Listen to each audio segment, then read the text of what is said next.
Salut tout le monde, c'est Qui a tout lu. Je vous retrouve aujourd'hui pour un book haul. Le book haul de janvier que je vous avais promis sur la page Facebook, si vous suivez la page Facebook. Donc je vais commencer par vous présenter les livres que vous avez déjà vus pendant l'unboxing Once Upon a Book. Je vais passer dessus rapidement. Donc il y avait Odette Tout le monde et autre histoire d'Eric Emmanuel Schmitt.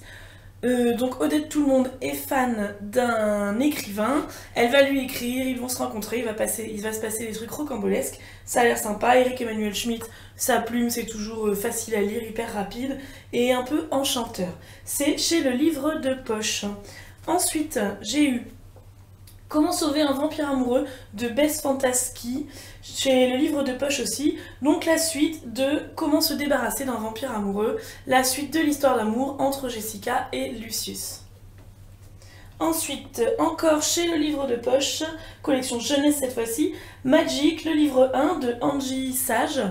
Alors ça je connaissais pas trop, dans l'unboxing je vous avais dit que je connaissais pas trop. On m'en a parlé rapidement et les avis qui sont le plus souvent ressortis, c'est que les personnes avaient trouvé qu'il y avait un peu une ambiance à la Harry Potter.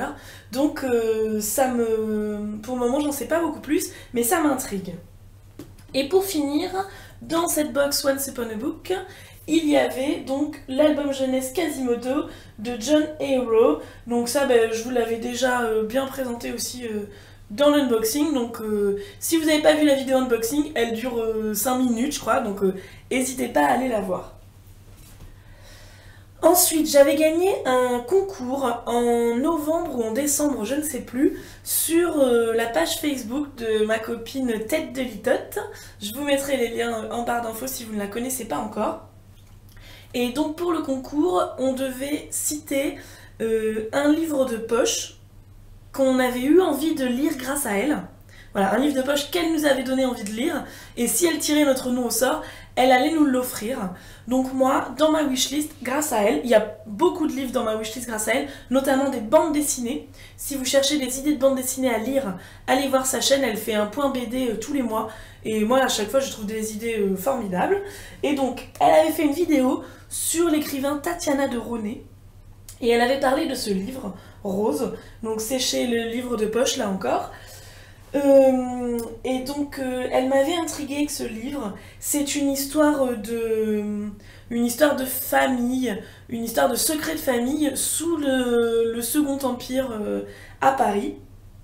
J'ai pas relu en fait avant de vous la présenter, mais j'ai pas trop envie en fait de relire, j'ai un peu envie d'y aller à l'aveugle comme ça. Tout ce que je sais c'est que sa vidéo m'avait donné envie de découvrir cet auteur. Vraiment, je vous mettrai le lien vers sa vidéo directement en barre d'infos et je suis très pressée de découvrir ça. Merci encore Tête de Litote. Et ensuite, ça je vous en avais parlé sur la page Facebook, que j'étais partie en week-end et que j'étais revenue avec 6 livres. Finalement c'était que 5, mais 5 c'est déjà pas mal. Je vous ai parlé dans mon dernier bilan lecture de ma lecture en cours qui était Les Éveilleurs, le tome 1. J'ai littéralement adoré, je vous en parlerai dans mon prochain bilan lecture. Et quand je suis partie en week-end, il me restait à peu près 10 pages à lire. Je me suis tout de suite jetée sur les 2 tomes suivants. En fait, j'étais dans une librairie d'occasion, ils avaient ces 2 tomes-là, donc j'ai pris les 2. J'ai tout de suite commencé le tome 2, là je suis à la moitié à peu près. J'aime encore beaucoup, je vous en reparlerai. Donc c'est encore, les 2 sont encore chez le livre de poche jeunesse. Ils ne me sponsorisent pas, je vous promets. Donc Les Éveilleurs, le livre 2 et le livre 3 de Pauline Alphen. Une série à découvrir absolument, je vous en parle bientôt. Et pour finir, il y a eu les derniers cadeaux de Noël que je n'avais pas eu. Dans la famille de mon amoureux, on n'avait pas été. Et en fait, j'avais donné une liste de livres que j'aimerais recevoir. Et les 3 que je vais vous présenter, je suis juste... je suis trop contente. Donc, il y a d'abord Contre-coup de Nathan Filer, c'est chez Michel Lafon. Ça, je l'avais découvert lors d'une vidéo, une vidéo lecture commune entre Margot Liseuse et... Je suis désolée, j'ai oublié le nom de la deuxième personne. Je suis désolée, mais bon, je vous mettrai le lien en barre d'infos pour que vous voyez leurs avis. ça m'avait beaucoup intriguée. Donc on va parler de Matthew, 19 ans, qui est schizophrène. Et en fait, son frère est décédé quand il était jeune ou quelque chose comme ça. Et il continue de voir son frère ou de parler à son frère, il me semble. Et apparemment, voilà, les filles disaient que ça avait été un peu un choc pour elle, ce livre. Apparemment, on alterne donc entre les moments où il est lucide et les moments où il est en plein délire. Si je me souviens bien de ce qu'elles ont dit, on a un peu du mal à différencier les deux. Et apparemment, c'est vraiment très bien fait. Nathan Fielder a travaillé dans un hôpital psychiatrique, si je me souviens bien exactement. Et du coup, il a côtoyé des schizophrènes et apparemment, il sait de quoi il parle, entre guillemets.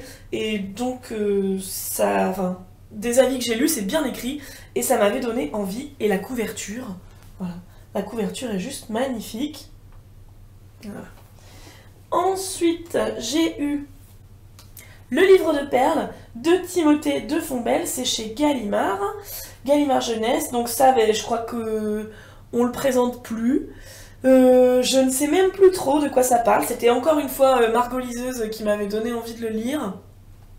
Ça a l'air féerique, magique, enchanteur. Apparemment, il y a une belle histoire d'amour. Alors j'ai lu des avis mitigés qui disaient qu'apparemment l'histoire se passe entre différents mondes. Et j'ai entendu des avis comme quoi, parfois, on savait plus trop où on était. Donc, je sais pas, je vous dirai ce qu'il en est. Je pense que je vais le lire bientôt. Et le dernier, alors là, Hélène Titel va être contente. Aristotle and Dante Discover the Secrets of the Universe, chez Simon & Schuster. Et ben c'est la version anglaise. Voilà. Donc je me lance dans la VO, j'ai normalement un bon niveau d'anglais, mais j'ai la flemme en fait de lire en anglais, donc je l'avais encore jamais fait. Et Hélène Titelf m'a parlé de ce livre, je crois que c'était, on devait se parler sur la messagerie Facebook, elle m'a parlé de ce livre, et où elle en avait parlé dans ses coups de cœur 2014 peut-être, je ne sais plus, mais elle m'avait donné envie de découvrir ça, et j'ai vu beaucoup de booktubeuses en parler. Et ouais, je suis très intriguée, puis je suis pressée de me mettre enfin à la lecture en anglais. Voilà, c'était un petit book haul, c'est bien des fois aussi quand c'est petit, parce que je trouve que j'en ai quand même beaucoup trop, ma pile à lire explose, et j'ai envie de tout lire en même temps, mais je ne peux pas, donc là j'ai envie d'arrêter d'acheter, parce que ça me stresse, j'ai trop de livres dans ma pile à lire. Mais voilà, ceux-là en tout cas me donnent très envie. Dites-moi si vous les avez lus. Dites-moi si vous avez envie de les lire aussi, si vous les avez dans votre pile à lire. Peut-être qu'on pourra échanger nos avis si on les lit bientôt. Salut!